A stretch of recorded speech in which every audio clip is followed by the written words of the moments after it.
Ainda Estou Aqui é dirigido por um homem e não abusa do male gaze.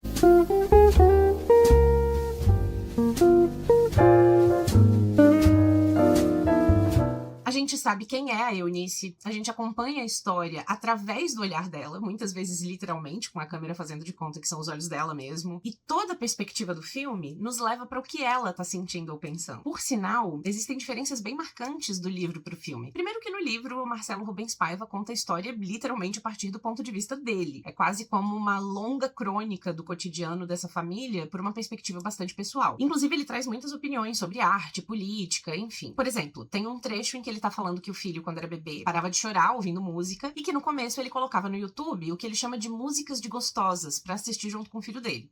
Um bebê, que seria Shakira, Madonna, Beyoncé, enfim. Mas depois ele percebe que é uma projeção e que quanto mais gostosa, pior a música. E ainda segue falando que o bebê finalmente acordou de um pesadelo musical quando passou a ouvir Sammy Davis Jr. e o Tom Jobim.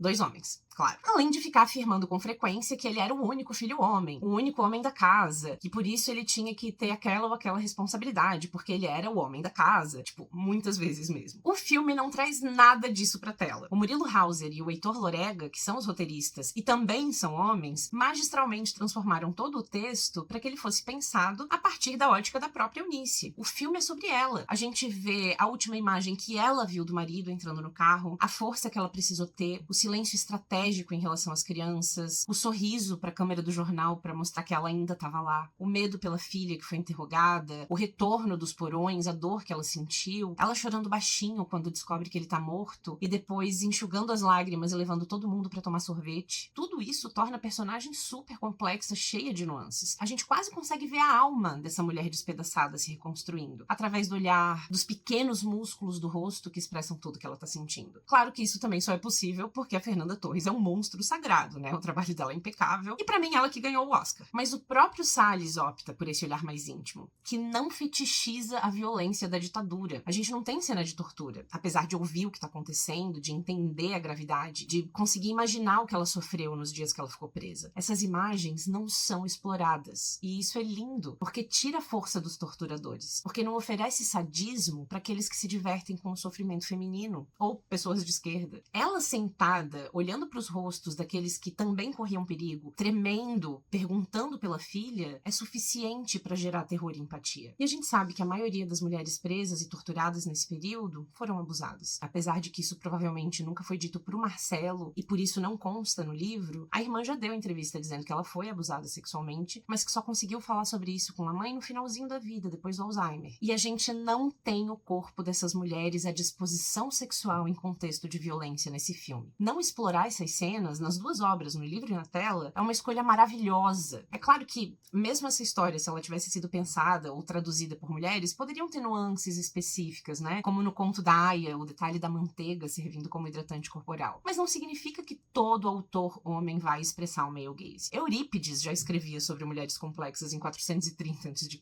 Assim como um artista europeu poderia falar sobre o México, se tivesse o mínimo de cuidado para isso, se trouxesse a visão dos mexicanos sobre o assunto sem fetichizar as relações. É uma questão de olhar, de humanização, de respeito. Claro que o filme Ainda Estou Aqui tem muitas outras qualidades técnicas que fizeram chegar onde chegou. O orçamento foi um dos mais baixos dos indicados e mesmo assim entregou uma qualidade técnica impecável. A fotografia é absurdamente linda, né? Ele enquadra os espaços vazios para captar a ausência, a falta. E ele traz como referência o pintor dinamarquês Wilhelm Hammershøi, que expressa muito bem como o vazio pode ser sufocante. O diretor de fotografia, que trabalhou no filme Marighella, tem todo um estudo de época e conseguiu muito bem recriar aquela atmosfera dos anos 70, abraçando o granulado, as imperfeições da película, para reforçar a memória como um eixo central dessa narrativa. E ele conseguiu uma costura muito linda entre arte e realidade, a partir das fotos, dos vídeos originais da família, reconstruindo texturas, intensificando essa sensação documental. E os 3 períodos, década de 60, 90 e 2014, foram traduzidos visualmente com o uso de diferentes câmeras, lentes, o próprio filme. E claro, né, a gente tem a câmera Super 8, que a própria atriz usa em cena, que expressa diretamente o olhar daquela personagem sobre aquele universo. E ainda reforça essa sensação de memória que o filme traz. Ou seja, um completo absurdo esse filme não ter sido indicado a melhor fotografia e a melhor direção. Ou seja, seja, também, quando a gente tem um diretor e um fotógrafo preocupados em registrar personagens femininas autênticas, o interior e a memória dessas mulheres, e a importância histórica das consequências da ditadura, a partir dos enquadramentos, dos pontos de vista, da complexidade dessas personagens, das escolhas de câmera, cenário, os olhares expressivos e da não fetichização da violência, a gente tem uma lógica que foge totalmente do male gaze. E esses, gente, são só alguns dos motivos pelos quais Ainda Estou Aqui vai ser ovacionado por muitas gerações ainda. É isso. Gostou do conteúdo? Já curte e segue pra mais.